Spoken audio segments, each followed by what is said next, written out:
All right, ladies and gentlemen, boys and girls, I'm doing my best to start this early, although it's going to be the whole night through. Ladies and gentlemen, boys and girls, I haven't done this for years. This is like a reenactment of the Cafe Gallery. Give it up for the Gallery Cabaret, and thank you all so much for being here, you guys.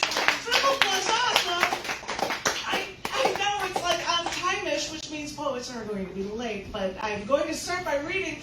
This is a feature night where I'm supposed to be reading stuff from the most recent book release from me through Cyberwit Press. This is not something I published, and it is a book that is titled Testament. I might as well tell you a bit about it. It is in 4 parts. The first part, which is the largest part of the book, half the book, is all post-Roe v. Wade poetry, women's rights poetry, that kind of thing. There are 4 parts in the Testament. The second part is talking about life and death issues, people who are dealing with suicide and that kind of stuff, kind of heavy stuff in that one. Part 3 are poems reflected of the first book in the Old Testament, Genesis poems, and part 4 has 4 poems that wind back to somehow thinking about post-Roe v. Wade and rights for women for 3 poems from the last book in the New Testament, Revelations. But I'm not going to mess with the Bible stuff with you for you guys, because just recently was the 1-year anniversary of the overturning of Roe v. Wade, and this might feel like a cushy, comfortable place in this state, because we can keep some of our rights and feel like we're safe with the way laws are passed around here. We're not safe. But we're not safe. And when you live in Texas, yeah, that's where I get to live right now. Yippee skippy, which is why I've got on my 50s retro outfit for, well, not the wig, but I passed through, and I might as well tell you guys now, I passed through Hot Springs, Arkansas, where the poet laureate there was explaining that over 700 laws had just been passed in Arkansas that were limiting LGBTQ rights.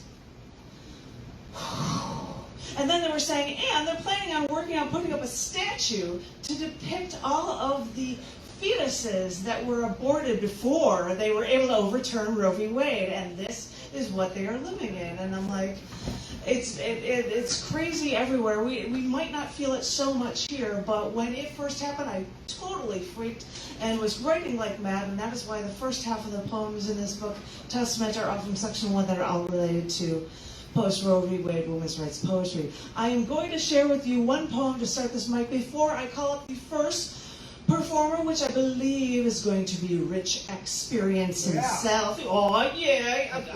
Right for now. Give it up for Rich. Yeah. He'll come up in a minute. But I'm going to start with a long poem. It's one long one. It is not only in Testament, but it also happens to be one poem that appears in the 30-year anniversary issue of cc&d magazine. I'm the literary magazine. 30 freaking years of cc&d magazine. From A Devil to an Angel, it shows covers from select past anniversary issues, because I can't believe I've been doing this long. But it is in this book, and it is also in the Cyberwit 2023 book titled Testament. So I get to show up both books for you. But this is one book, the poem that I'm going to share with you, that appears in both of these.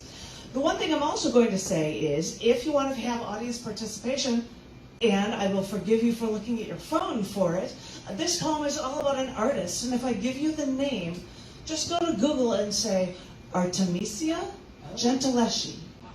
Artemisia Gentileschi, and you can look at her artwork, and then I will forgive you if you're staring at your phone instead of staring at me for the reading of this poem. Oh my God. This first one is a long one from that. And he's like, oh crap, I didn't bring my phone. Well, then you're going to have to act like you're interested in this. Sorry. We'll look it up later. Exactly.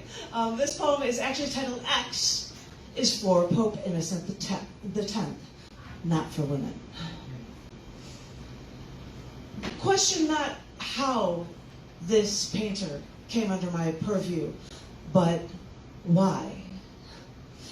Artemisia Gentileschi stood out among painters over the centuries, not only because she was a Baroque painter drowning in a sea of male painters, but because her first painting I saw of her was of Judith, from the canonical book Judith of the Bible. Judith decapitating Holofernes. Now, although she may have painted expected biblical paintings at the time, she tried to show her women not as pristine and picture perfect, but more natural, more realistic, and most importantly, as strong women who fight. What she focused on in biblical painting was on the attacks, rapes, now viewed from a woman's perspective. This was something never done before. And these were not easy times for women. They're still not. But so when I looked through these paintings over the centuries, Artemisia's strength stood out. Strength in women, in paintings from a woman.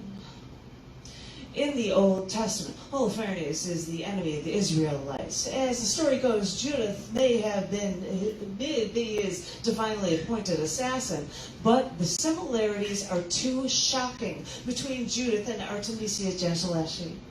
For I only read later that because her father, painter Orazio, was a close friend of the famous painter Caravaggio, that may have been the reason why Artemisia, so young, grappled with such complex painting skills in the Baroque age, like before Judith could have saved the people by twisting that knife into the assassin's neck, or into the assailant's neck. Artemisia's father hired the upcoming artist Agostino Tassi to give Artemisia lessons. Tassi later raped her, with accusations leading to a 7-year trial. This is where I read of her compelling and courageous testimony while opposition was still all the day-to-day life for all women. Her quote, "I scratched his face and pulled his hair, and before he penetrated me again, I grasped his penis so tight that I even removed a piece of flesh," she said in court, as they literally tortured her during her testimony.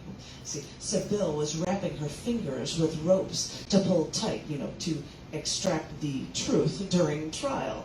So she was tortured. While even in court transcripts, she repeated while tortured, "It is true, it is true, it is true, it is true." And yes, she was tortured, but Tassi, the rapist, was not. I later read that after she was raped, at least one other man was there and didn't stop it, which reminds me of all of her paintings of acts of sexual violence, where there was usually someone watching, and they all contained at least one voyeur. Her father may have even known of this rape, but said nothing, because after a virgin's raped at 17, the only way to keep her honor clean is if Tassi would marry her. Think of that. The only way back in the day she wouldn't feel defiled is if she married her rapist. But only after Tassi backed out of the marrying her, the man whom others claimed in testimony killed his first wife, only once this wife-killing rapist Tassi backed out of marrying Artemisia, that's when her father filed rape charges against Tassi. But none of that even matters when in the wild art world of Caravaggio's Rome, artists were rich, arrogant, and could do almost anything that they liked as long as they stayed in the Pope's good graces. For this is apparently the case for Tassi. This artist that is now forgotten today, he was raided and was protected by Pope Innocent X. This explains why we believe Tassi received no real punishment, and Artemisia had to leave Rome to leave her scorn after that she actually received. If her only schooling was in art, she decided that she would then use that tool to exact her revenge, depicting scenes from women's perspectives, giving true insights and depths to the torture that women feel, perfectly depicted in her paintings. Even through Britain, she was courted.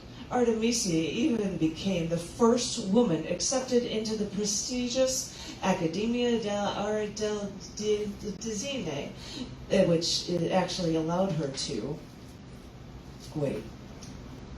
listen to this one. I want this part to sink in. Her admittance allowed her to purchase her artistic supplies without her husband's permission. Wow. And to sign her own contracts. How bold of men to give a woman so much power. Oh, I'm sorry. I'm supposed to remember that we don't have rights now, and the U.S. government wants to take more rights away from us women after the overturning of Roe v. Wade. Well, maybe back in the day it really was so much worse.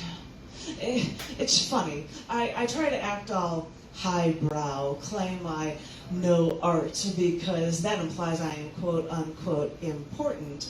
But when I start to look into art, I see women fighting injustices to reveal how better suited the world for the world we women actually are, despite the gags around women while raped, despite the mentality of their rapist gender that women shouldn't control their lives.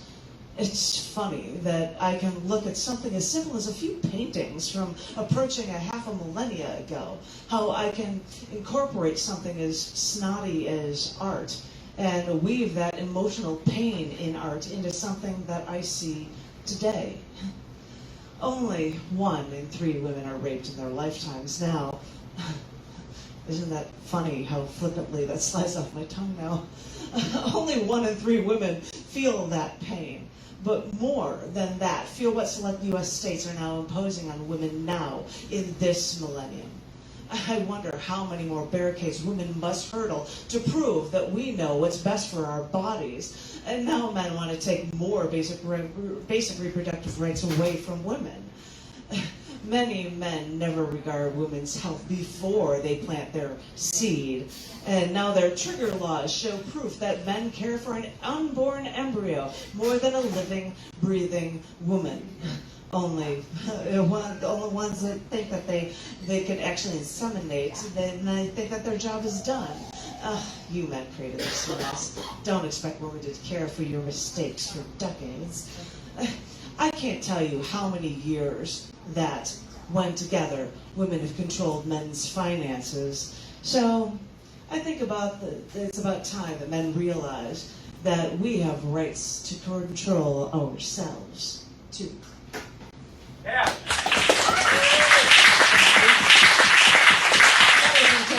It's also in the 30-year anniversary issue of cc&d magazine.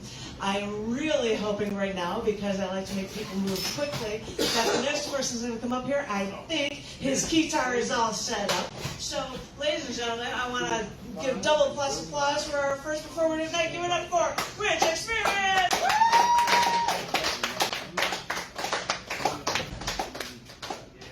I would have asked him to play guitar backup, but I didn't think it would work.